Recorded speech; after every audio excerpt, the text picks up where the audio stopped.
Tic-tac-toe, also known as note, noughts and crosses. Everyone's played it. My question is, how many different moves can the first player open with?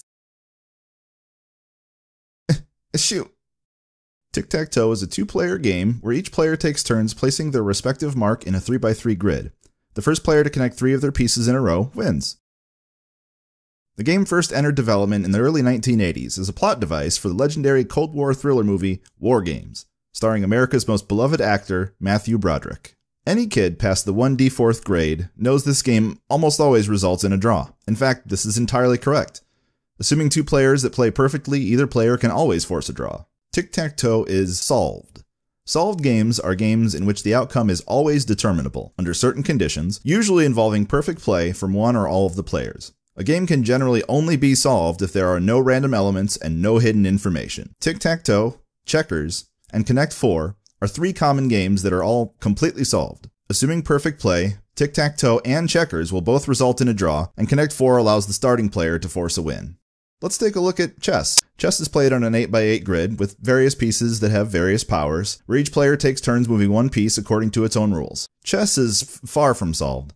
Though some endgame scenarios have full solutions, the actual game itself is quite possibly too complex to ever be fully solved. However, a simple and popular variant, losing chess, where the goal is instead to intentionally either lose all of your pieces or force yourself into a stalemate, has at least one solution. The opening move E3 from white was proven to guarantee a win with perfect play as of October 10th, 2016. Mark Watkins of the University of Sydney showed that with this move, at least one line of play from that first move can be forced into a win no matter what your opponent does. We'll be breaking down tic-tac-toe in a moment, and a full discussion of chess may come around at a later time on this channel. But for now, consider this. Each player in chess has 20 different opening moves to choose from, 16 moves involving the pawns moving 1 or 2 squares, and 4 involving moving either knight, either way it can go. The crucial difference between normal chess and losing chess, when it comes to finding a solution, is one key rule change. If a capture is available in losing chess, it must be taken. In games, moves and tactics that not only further your own position, but force your opponent's hand are incredibly strong when used correctly. Back to tic-tac-toe. Though actually playing it might seem utterly useless, it doesn't mean that we can't learn something from going through the motions. Learning to analyze a game as simple as this can teach us quite a bit about analyzing games in general. The key is to look past the surface and break down the mechanics into their core elements. Let's suppose you're a super mega expert of tic-tac-toe. After tens of games, you've got it all figured out. Your opponent in this round of the incredibly boring annual tic-tac-toe world tournament is your arch nemesis, first grader Timmy the Juicebox Young. You win the coin flip, thanking your years of competitive coin flip experience, and play first, and decide to just go for the center square. The crowd cheers and the analysts go crazy, discussing which of your opponent's 8 remaining moves would be the most beneficial. You circle around the table, trying to analyze each of the lines of play you might take when your opponent acts when it dawns on you. He doesn't have 8 moves to choose from. He has 2. Mechanically, there's no difference between playing in any given corner, just as there's no difference in playing on any given side.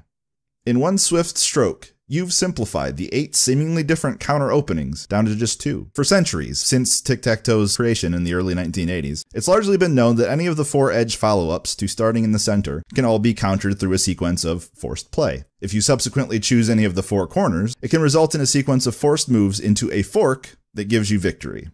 Again, it's the nature of a forced move that makes this so strong. You not only improve your own standing, but force your opponent to do what you want them to do. You in effect negate their turn and strip away their ability to make any decision. With the sides as follow-ups out of the question, the opponent must take a corner. From here, it's pretty easy to see that you'll end up in a draw no matter what path is taken. As the first player, you had complete control over each move by starting in the center. One of their 2 moves was an auto loss, the other you could always force into a draw. From this, we can conclude that at worst, the first player should never lose. While we have not analyzed starting positions other than the center, we know that the center square is a safe move. With it, you should at worst draw, and at best win. It turns out that if you take the time to work through the other permutations, that with perfect play, tic-tac-toe will always be a draw. The point here is that learning to analyze a system, even those you think you have utterly mastered, will allow you to find things you never would have otherwise noticed. You may have thought that your opponent had 8 responses to your first move, but they really had 2, and they really only had 1. When you can understand a game at this level, you can control and direct it. Try using these principles in your next game of Hearthstone, Gwent, or Magic. See if you can break down game states to their core elements, and use that to control your opponent's play by forcing them to do certain things on your terms and not theirs. In both chess and losing chess, both players have 20 different starting moves, but are they all truly different? In chess, I'd say we just don't know yet. In losing chess, it turns out not to matter. So, how many different moves can the first player open with in tic-tac-toe? In theory, there are 3. In practice, the only winning move is not to play.